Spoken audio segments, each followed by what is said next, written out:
but you are open to that. Now, in many schools in China, Hong Kong, and Indonesia, there's a kind of reluctance. And I want to say that sometimes for very good reasons. Even we love technology, we have to be careful. It's not like a business. Our motivation in business may be more and more customers, more and more profit, more and more visibility. But in schools, we're dealing with young students. There's something very precious. They have to be protected. And so a lot of people are very cautious and worried and careful. So this is one extreme. Another extreme is technology. Why? I want to be a Microsoft school, an Apple teacher. I want to bring in AI and VR and everything, and then, but why? You ask, I visit these schools, I say, why do you need an AI lab for P2 students, for primary 2 students? Because it's cool. It's really cool, and maybe they might lose sight of what their teaching and learning objectives are by chasing the new technology. So in both cases, the answer is move a little bit to the middle. As Drew suggested for a very conservative school, a kind of compromise or kind of moderation model. And for the other schools that are really comfortable using a lot of technology, don't forget the reason our children are in school, that our real values and our real priorities for students really do not have a lot to do with technology. They have to do a lot with humanity. And just yesterday, when I was coming to Jakarta from Hong Kong, I started talking with a guy sitting next to me. He was a Canadian guy who worked as a software engineer, and he could work from home with his company. He worked for Microsoft, he worked for Amazon, he worked for different companies in large learning model, AI applications. And I said, why are you going to Indonesia? He said, oh, because for years I've been working from home from Bali. So he's Canadian, but he liked to work in Bali. And he met his girlfriend, and he will get married now. He came to Indonesia to get married. So he's working all over the world. And what he told me was, I have an undergraduate degree and I have a master's degree in software engineering. I didn't learn anything that I need or use in my job. He said, everything I need and use in my job, I learned in the job. And so I say, so what did you do? What about when you were doing your undergraduate and your master's degree? He said, we just talked about these things, but everything we learned is now outdated. So think about that. What if everything you teach your students, it will be outdated in 10 years? Then what do you want to teach them? You want to teach them the values of good judgment. And this is where we find the balance is working really well. This is where we find schools are really effective, where the teachers and principals, the leaders, are working to make good judgments about what is the balance in integrating technology and addressing the human values that we all care about very much. So these questions are very old. Now, in Hong Kong, we have a policy that directs IT integration. And like a lot of policy, it may be a bit remote from frontline classroom teachers. This is something government officials and sometimes principals pay a lot of attention to. In the classroom, we're really focused very directly on lesson planning and the effectiveness of our language teaching and the assessment of our students, often the pastoral care. So we're trying to kind of strike a balance. But I did find that in the Hong Kong policy for IT integration, there is one thing that has been very helpful to us, and that is communities of practice. So communities of practice is something that will help us to frame that moderate middle ground and to share experience in a way that we can also understand context. Because if we're just teaching apps, like, oh, there's so many AI apps, there's so many educational apps, some of them work beautifully for some teachers, they share, and then you try it and you say, oh, it doesn't really work for me. The experience is very diverse. So let me, since we're here face to face, at least in the hotel here, for the participants in the room, let me just do a kind of quick check with you, because we haven't had enough time to talk and get to know each other. I guess there's probably 3 levels of AI integration into your own classroom teaching, your own language teaching. I guess most of you are teachers, not everyone. But if you're a teacher, some of you are using AI all the time or very often. Some of you are using it just a little to experiment and try out. And some of you are just watching and waiting and looking and trying to learn. So 3 levels. So let's start with A. Who is using AI integration all the time? Like very comfortable, very frequently? Let's say that's A. A. Okay, so we have about 6 or 8. Okay, and how about a little bit like experimenting here and there? The kind of compromise model. Let's see, raise hands again if you're in that category. So a few more this time, 5, 10, about 12. Okay, and how many of you are maybe you only used it once or rarely, but you're curious, you're watching, you're waiting for some more direction? How many still just learning? Okay, so that's about 4 or 5. So it's a normal distribution, see? We have more people in the middle and some who are boldly striking out, and some are waiting and watching and trying to learn. So normal distribution, just like we see in Hong Kong. Even with a group of English teachers, about 20 teachers I taught 2 months ago in August in a professional development course, and it was exactly the same. We had 2 or 3. One guy was leading the integration of AI assessment at his school, and he told us about these great apps where the students, they don't submit their homework. They send a picture to Google Classroom of their essay, and then they feed it into the AI app, and it will automatically mark and give a grade. So this AI is giving comprehensive language marking, grammar, vocabulary. I said, how accurate is it? And he said, I'm telling you this because it's about 85% accurate. He couldn't believe it. And I'd never heard of this tool, and I was teaching the class. So for my student, I'm learning really 85%. He said, I know you can't believe it until you see it.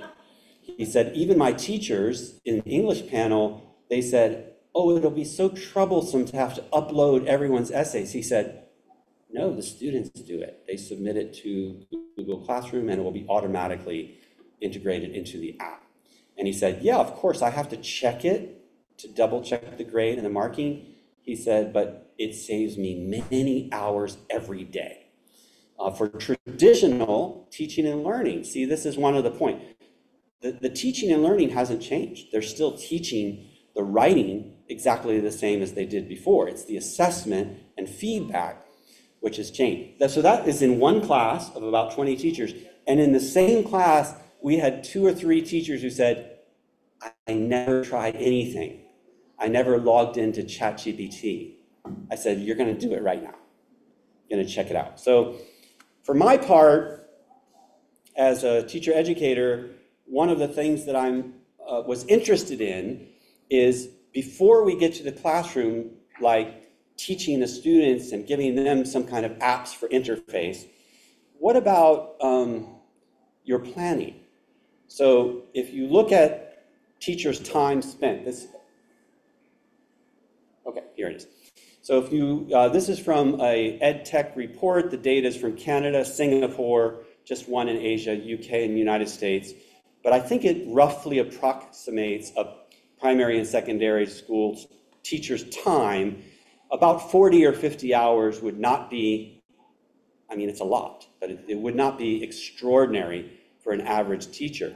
But of that time, this amount that is spent with direct instruction and engagement is just about 15, 16 hours, a minimum amount of time.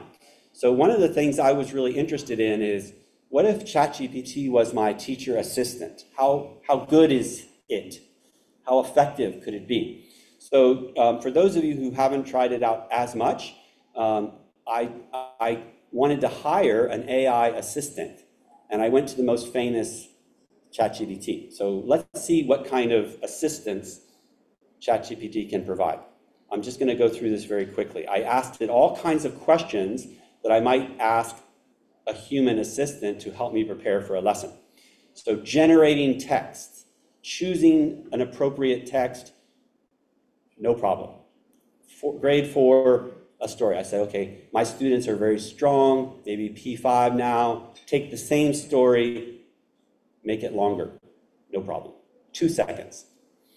Okay, now I want to do a little comprehension. We talked about Bloom's taxonomy, ask different level of thinking questions, encourage my students to think, but you're my assistant, so you think of the questions I should ask. No problem. 10 questions. So, okay, now we have some content, we have some interaction, I need some activities. So you know what my text is, you know the text type, what kind of interactive activities so that students can engage meaningfully with the text. Now, I have to tell you, I've been doing this teacher training for a while. I'm very impressed by my new assistant. These 2 suggestions, the role-playing activity with some specific suggestions and story retelling relay, this is something I have always taught my students for oral English, is an interactive activity in which they have to process and reprocess. Don't practice the same thing twice. If I gave this talk 5 times, it would be a little different every time. So a relay is a practice and then take new information, or you've learned it now a little bit better, practice again, practice again, practice again. But a little different each time. It's almost perfect in terms of a suggestion for the content that I was thinking about. So, okay, 2 seconds, 2 good suggested activities. Now I think I really like my students performing, but to expect my students to take a story and turn it into a drama or a play, that's a bit much for my primary students. So can my assistant make it the same story into a play? No problem. Now I know we all love grammar, right? We're English teachers. So say, can you analyze the grammar from that text? Because I'd like to teach them some explicit grammar in context. Now this was beyond my expectation. If I did the grammar analysis myself, I think I would have 6 or 8 grammar points. But this is about 15, 2 seconds. So now I thought, okay, but I have a grammar focus, which is the passive voice, and especially past tense passive, very difficult for some students. So rewrite the story and include more instances of past tense passive voice. No problem. Now I'm starting to feel a little jealous. Like, this ChatGPT assistant, maybe it can take my job. Like, it's really doing a good job at generating all of these options that I give it. More questions, more assessment. Now I say, I'm creative. How about my assistant? Can it be creative too? Maybe, maybe not. So I just thought, what's the wildest question I can ask? Okay, give me the story in a song set to the tune of Mary Had a Little Lamb. 2 seconds. In a kingdom far away, far away, far away, a princess left a castle sway, castle. It converted my story into a song. I could not do this. I'm sorry. I could not, even if I, was well paid, I could not convert the story to a song set to this tune. So now it's outpacing me. Finally, I discovered a weakness. When I asked it to analyze the past tense passive that it had written, it did generate many examples. But when I asked it to analyze, all those red lines are incorrect. So it's not perfect. It has this kind of fatal flaw. It recommended some apps, and what I realized in using this, I was reminded of this quote by William Gibson that I really like very much, which is, the future has already arrived, it's just not very evenly distributed. So even in your own schools and classes here in Indonesia, in some classes it might be 2024 or 2025. In some schools it might be 2015 or 2012. I visit some schools in Hong Kong, very well-resourced, very developed economy. It feels like 1975. I really think, where's the technology? Where's everything we've learned about language teaching in the last 50 years? It's not there. So we live in different time periods, even side by side. So I really care about addressing this. And so the way we did it in Hong Kong and at our Department of ELE is through communities of practice. Now, this is our campus. I hope you can visit. Asia TEFL will be in Hong Kong next year. So please come and see our beautiful campus. And I have a drone, so we can take some drone photos and videos of you while you're there. Beautiful big city, but like I said, very small compared with Indonesia, but it's a good place to start. And what we did was we developed an organic community of practice. Let me just tell you what that means in Hong Kong. We have been teaching classes about integrating technology for almost 15 years there. So we have these classes. Some are pre-service, some are in-service classes. And I have some lovely pictures of my students from across the years, more than 10 years ago and just up to last year. And these are in-service teachers. We've discovered some terrific teachers who have really helped us out on our projects in teaching over the year. We have a 5-week intensive course, so if they're really committed, they come for 5 weeks. They get a substitute teacher from their principal and they come. But one of the things they told us was, you have to come to our school because we're just one teacher, one school. We can't affect any change. And so it's very important that we have projects so we can affect change in the school. Okay, so to address that, we went to the school, but we have of course, because of resources, we have a very limited number of partners. So with 2 or 3 partner schools in phase 1, we asked them, just as my colleague Chu Xiang said, what do you need? Where are you with technology integration? What are your students' learning needs? What's their level of language and their adaptation of technology? So we ask a lot of questions. And so I can share this with you. We had a lot of very good integration over the years, and then we go to the next level where we expand it to more schools. And in each school, it's something completely unique in terms of how they integrate effective technology. So in the first few years of eTeachers, we worked with all these 6 partner schools. And each one of them was different, but we didn't want to stop there. So we brought them all together and say, talk to each other, share your experience. Now, to my way of thinking, this is different than policy, which will direct what you must do. It's also different than frontline teacher education or workshops or training because you're by yourself. Maybe I can use it, maybe I can't. Many of our teachers say, great app, too expensive. I don't want to pay for it. Will your principal pay for it? No way. So they're stuck. But in this case of the community of practice, they're working together to solve all these problems.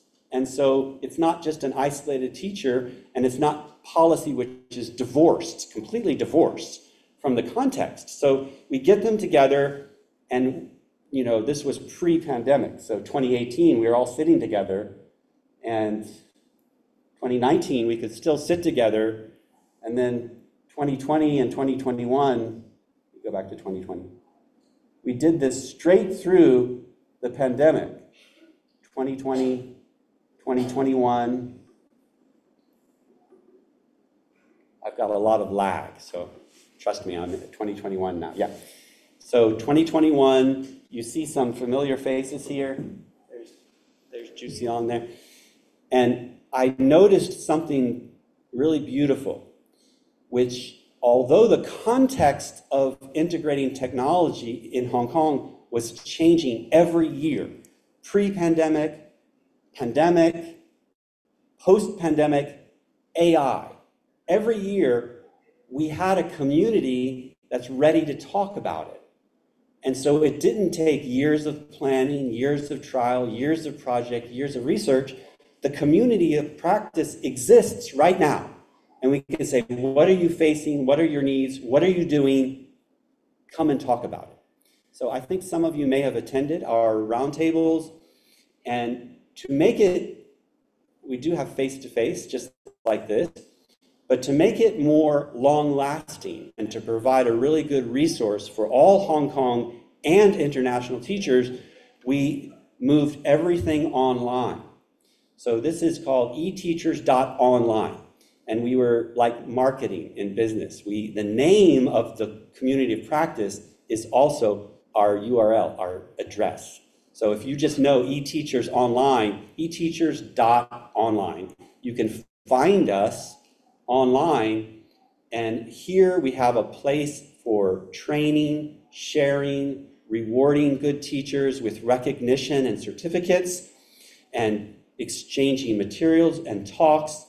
And so you can go there today, and what I would like to do is encourage a similar eTeachers online community of practice here in Solo. We can start in Solo, and if there are teachers in other communities and other cities, we can begin to connect the dots. Of course, there are communities of practice, but I think that the balance that we found was encouraging and nurturing communities of practice in receptive schools, and then connecting those receptive schools to each other, sharing everything online so that in maybe less receptive or more conservative schools, when they're ready or to get inspired, they can go online and visit them and say, oh, this is what they're doing. So many good ideas. So it's a resource. We have talks, sharing, we have training, and it's a hub. If we do something here in Indonesia, we can also share it there. Ju has presented on his idol, and we have new projects all the time. So just as a way of kind of concluding, because I'm just about done with my time here, I just want to kind of collectively remind all of us that even though AI seems very transformational, very overwhelming, maybe even some people feel worried about their jobs. My wife works at a university language center, which is primarily teaching new students academic writing. And she said in 2 years, everything has changed. That her students used to line up out the door to get feedback on her academic writing. She said now they don't come at all. They just plug it into ChatGPT or their program, and then they give her a paper which she knows they never wrote a word of this. So, you know, in terms of balance, this is what we need to think about, is we do need to prepare the students to use the tools which they will need in their future for being good citizens and good employees, but we also need to preserve the foundation skills, which is good values and good judgment and good thinking. After all, that's what we really want them to do, is to practice language and practice thinking. So we have lots of ideas about how to improve the integration of technology by sometimes not allowing any access to technology.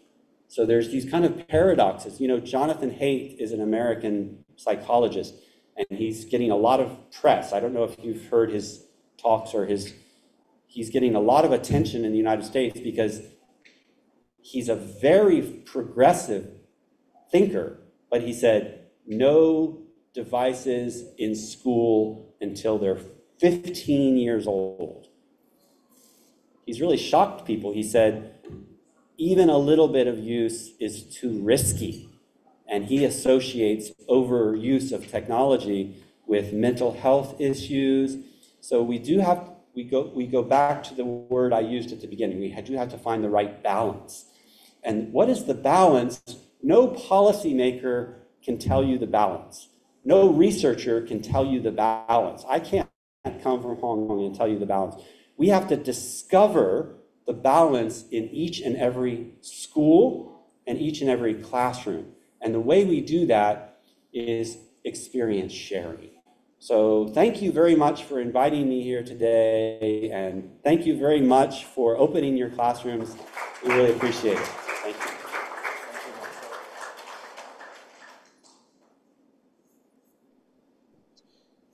So let me end my sharing here.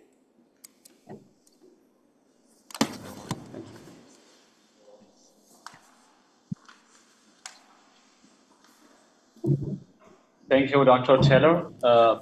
Dear audience, it was Dr. Taylor certainly gave us much about to think, especially how AI and educators can work in collaboration or hand in hand to create more effective learning environments inside and outside the classrooms. Moving forward to our last speaker, we have Ms. Maria Hidayati, a faculty member of the Department of English Education at Universitas Negeri Malang, and the General Secretary of TEFLN, the Association for the Teaching of English as a Foreign Language in Indonesia. She will introduce us to her innovative work with utilizing Scribble as a social learning application. Dr. Maria will demonstrate how Scribble, powered by AI, is fostering a more collaborative and interactive learning environment, transforming classrooms into hubs of social engagement. Her approach is setting new standards for classrooms technology. And I am sure many of you are eager to explore this area, and you could apply in your own settings inside the classroom. Let's show our appreciation with a round of applause for Ms. Maria.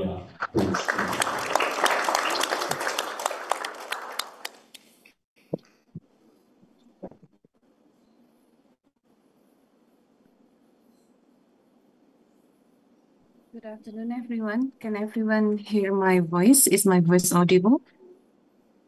Yes, Miss. All right. Thank you so much for inviting me. Good afternoon, everyone there.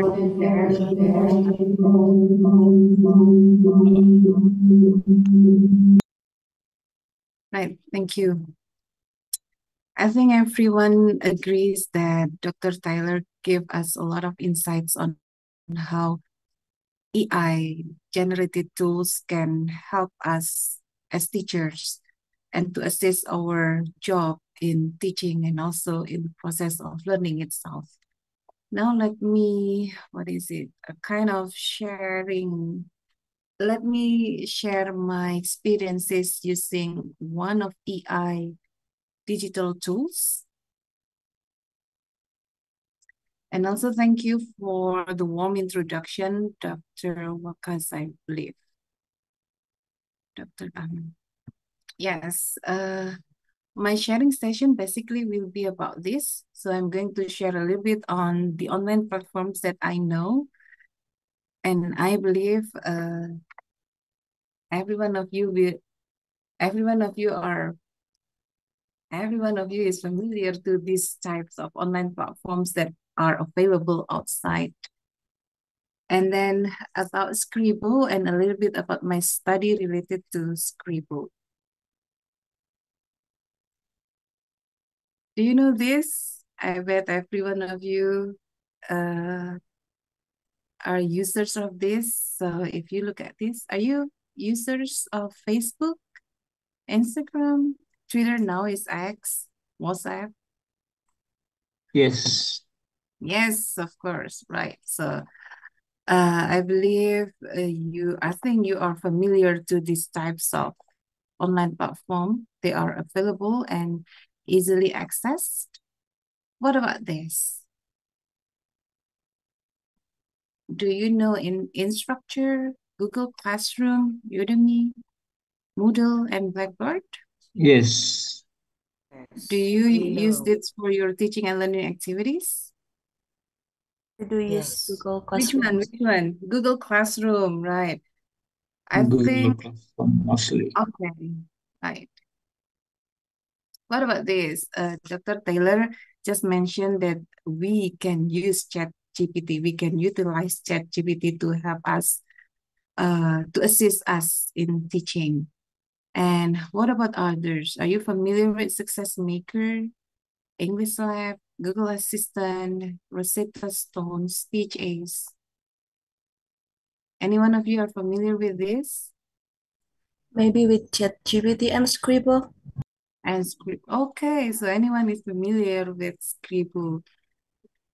If you look at the last, what is it? The group here, Speech Ace, Italki, Elsa, Rosetta Stone. If we can guess, if we look at the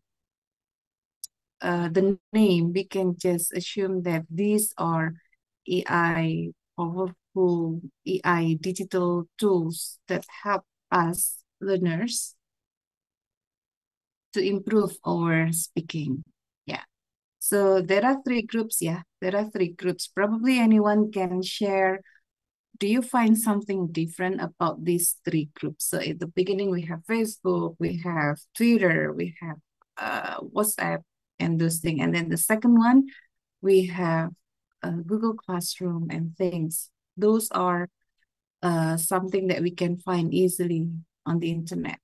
Anyone can help me share something about how are they different or how are they similar? Probably the one who has helped, what is it? Pak Munir, are you here? Yes, can you help me explain how are they different or how are they similar from the three groups? Can you guess? Yeah.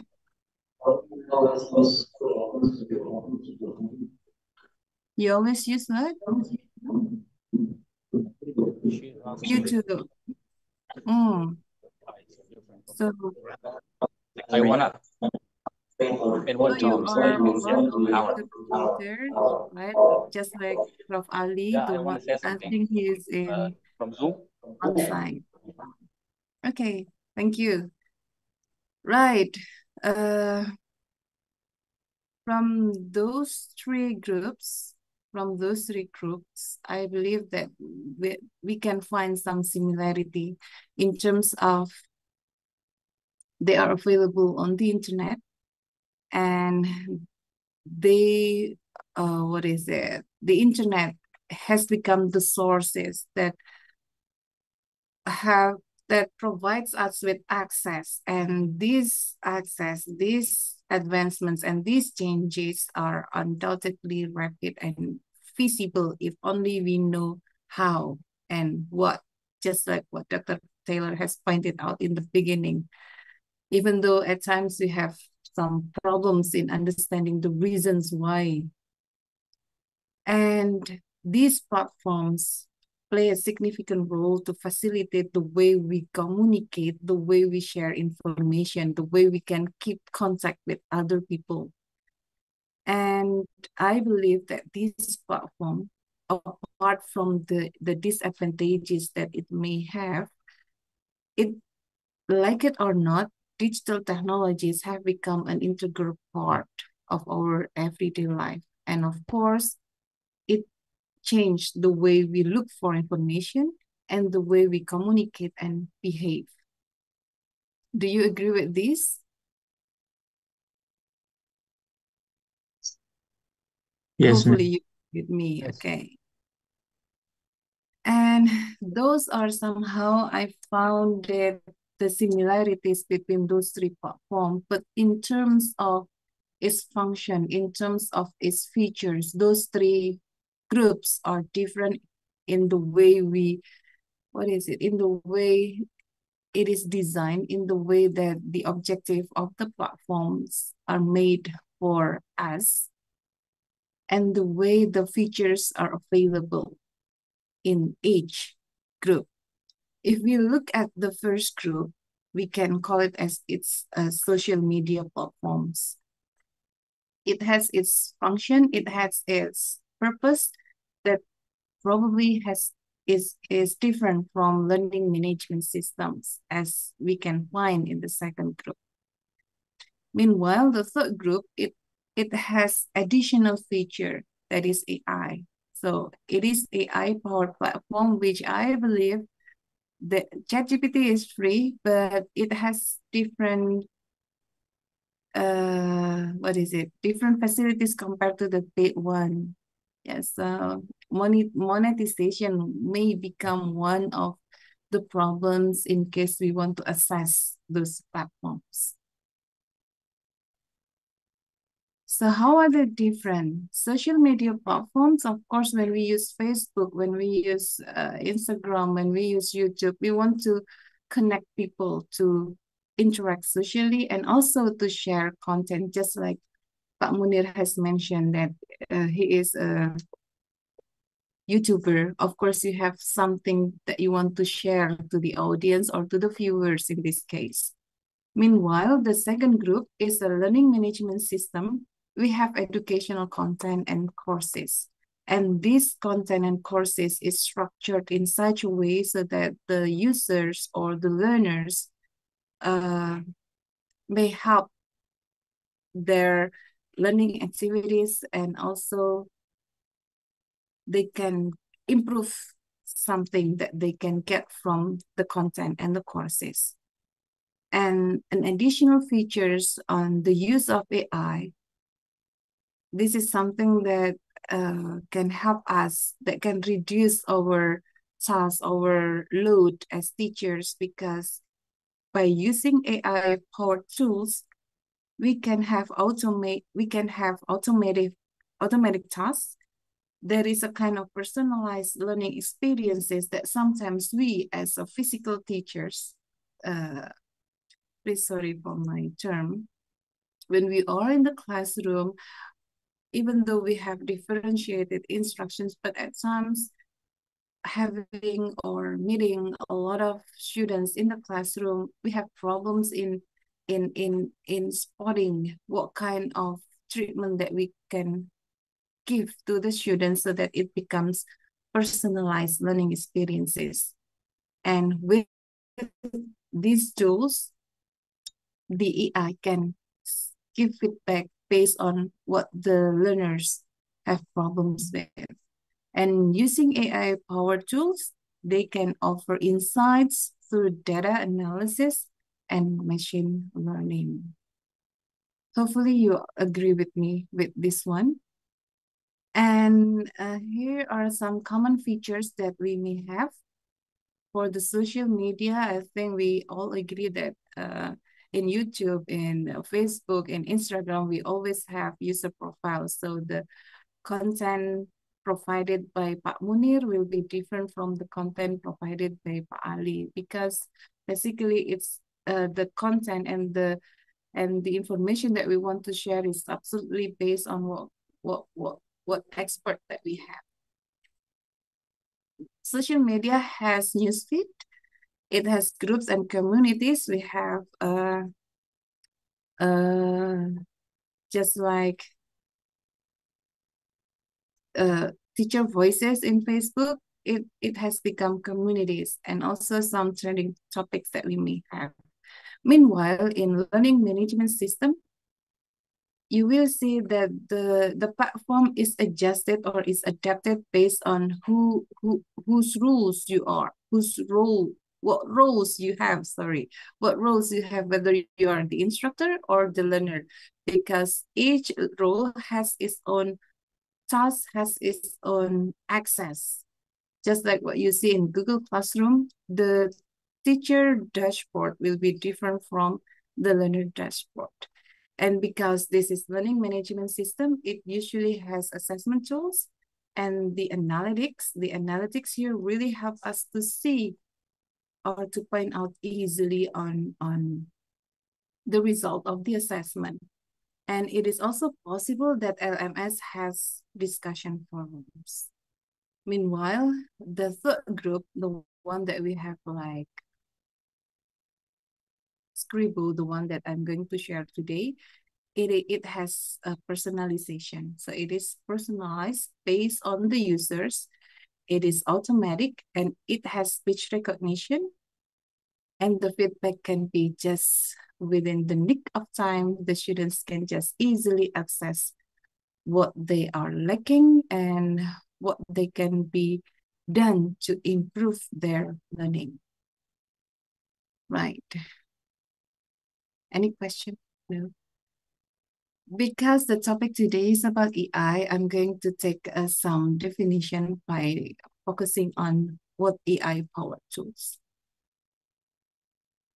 AI, Baker and Smith define AI as computers which perform cognitive tasks, and usually they are associated with human minds, particularly in learning and problem solving. And more sophisticated definition is, or I guess it's more comprehensive, because there is a kind of example to show that what AI is able to do. So AI is a computer system, and there are some capabilities that it can give, like visual perception and speech recognition. And because it is AI, it has intelligent behaviors. They can assess, I can say it, yeah, it can assess the available information, and they can do something to do the follow-up, to give feedback to achieve a stated goal, which is, of course, it has the brain, just like Bu Nur Arifah has mentioned, it of essentially human, but the heart is still us. So from the way I see it, we can just consider that AI here is a tool. It can help us to reduce our load, because I think we are aware that teacher's job is not easy. We have a lot of things to do. We just become a kind of master of the universe, that we have so many hands to do a lot of things at the same time. So why don't we just use AI and help that they can help us to do the things that we can do. Right. Now let's go to Scribble. Scribble is one of AI educational powered tools. For those of you who are familiar with Scribble and how to use it, just bear with me, because I like this platform and I have used it for some trainings conducted at Universitas Negeri Malang. The one that we of course, it is subscription. It is done through subscription, and it is based on user subscription, individual subscription. The one that we subscribe is Presto Learning. Presto here provides us with features to help the learners or the users with some cue cards to help them with reading, listening, and speaking. So the department, subscribe this to help a kind of cooperation program with Dicty, with USAID, to help the participants with their IELTS and also TOEFL IBT, and the participants are really glad, or they have good experiences with this platform. Apart from, of course, there will always be challenges and weaknesses and also limitation to everything that we have. There will always be two sides of coins. Right. For those of you who are familiar with Scribble, this is a platform developed by Literatur, and it has AI for feedback and personalized guidance. And for Scribble, the focus in Scribble is for helping students' English writing skills. Why writing? Because I believe everyone realized that writing is the most difficult English skills or language skills that students may encounter.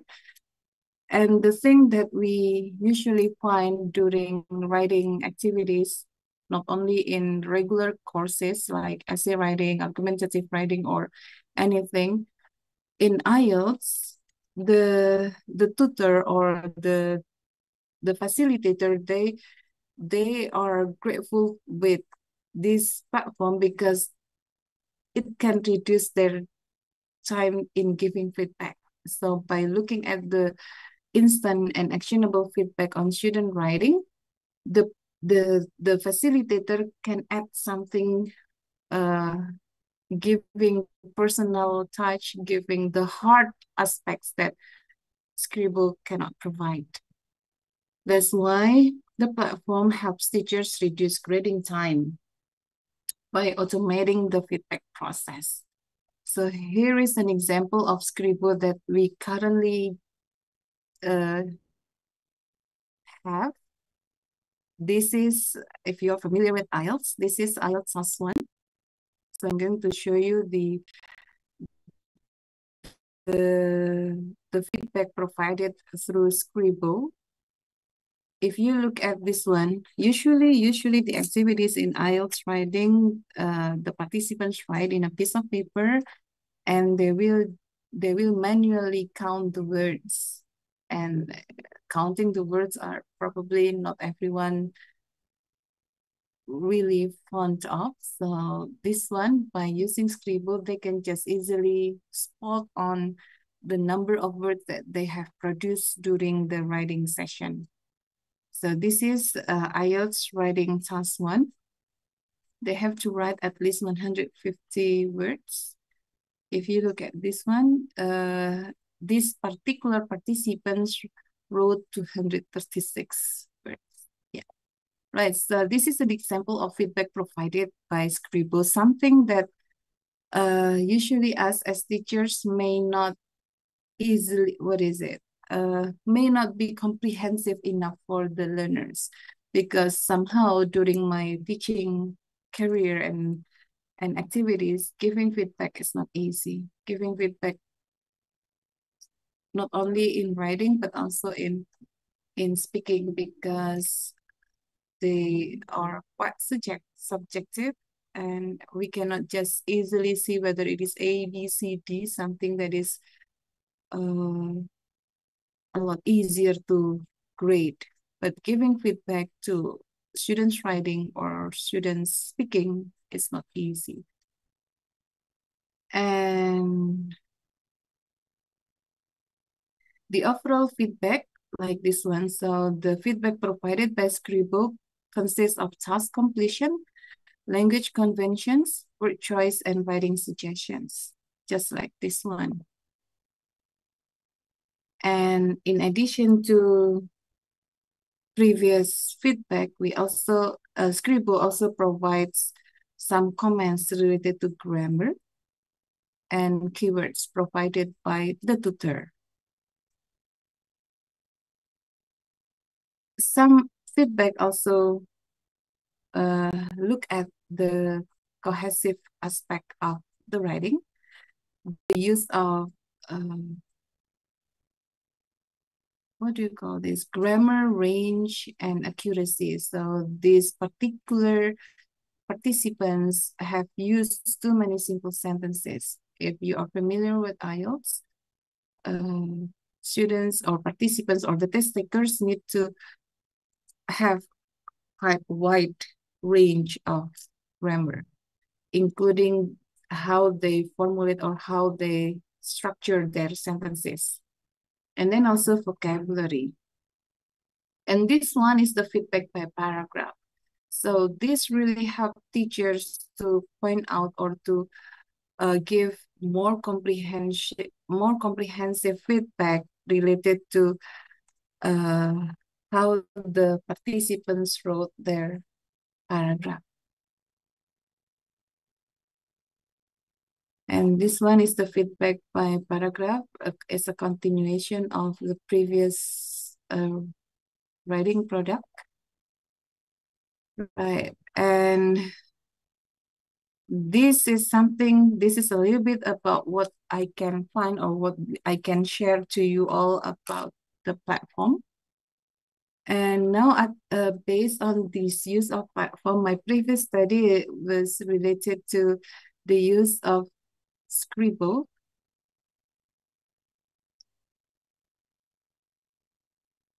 So previously, me and my my colleague and I conducted a survey study by using an adapted and validated questionnaire. It was conducted in an English department in my home university, of course, and this is quite limited because the number of the students were only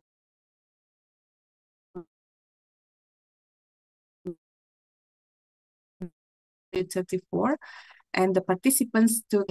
The questionnaires consisted of 26 question items. They need to select one response out of 5 scales, and there were 2 subjective questions. And the dimensions of the questionnaires consist of affective. There were 13 questions, behavior 7 questions, perseverance and confidence. And I used Microsoft Forms, and it was distributed online. And to ensure that I validated the results, we use rush analysis. Yes, I'm going to finish my presentation, Dr. Wakas. And then I also use descriptive statistic and some students' comments and suggestions.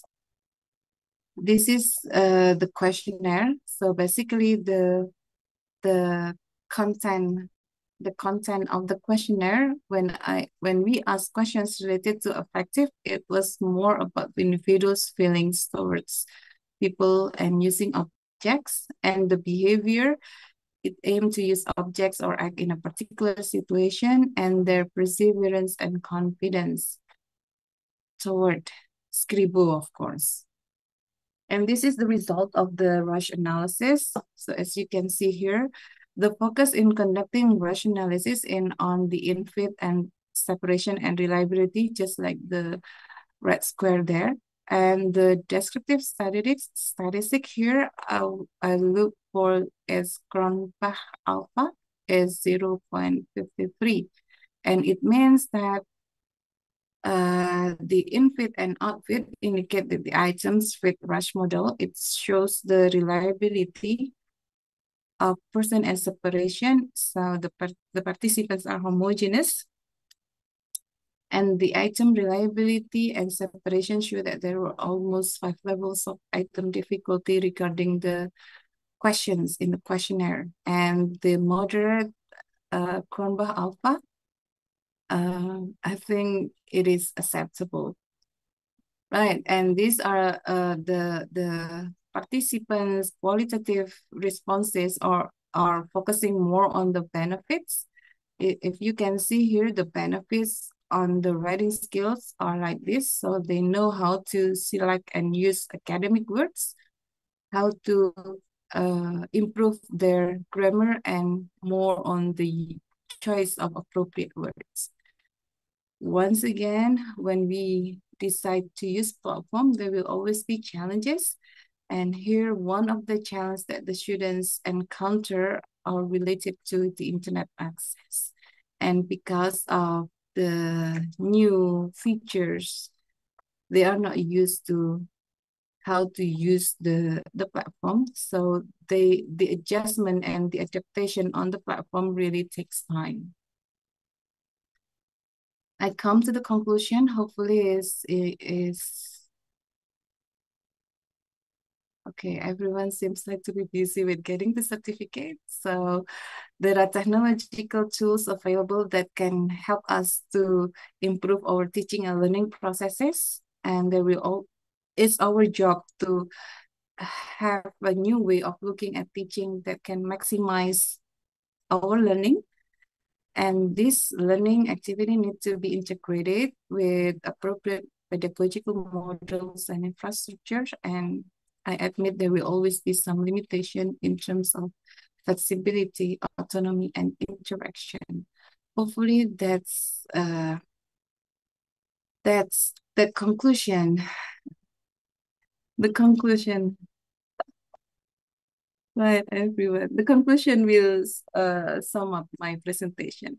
Everyone seems to be busy to get the certificate, Bu Nur Arifah. So thank you so much, everyone, for your time listening to my presentation. Hopefully, we are on the same page regarding how to treat.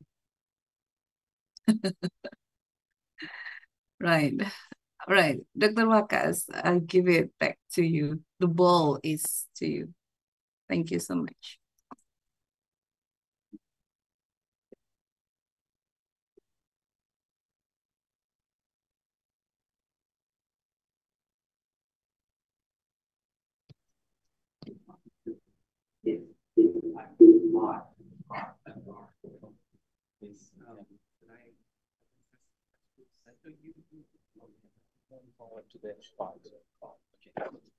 Thank you, Dr.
Should I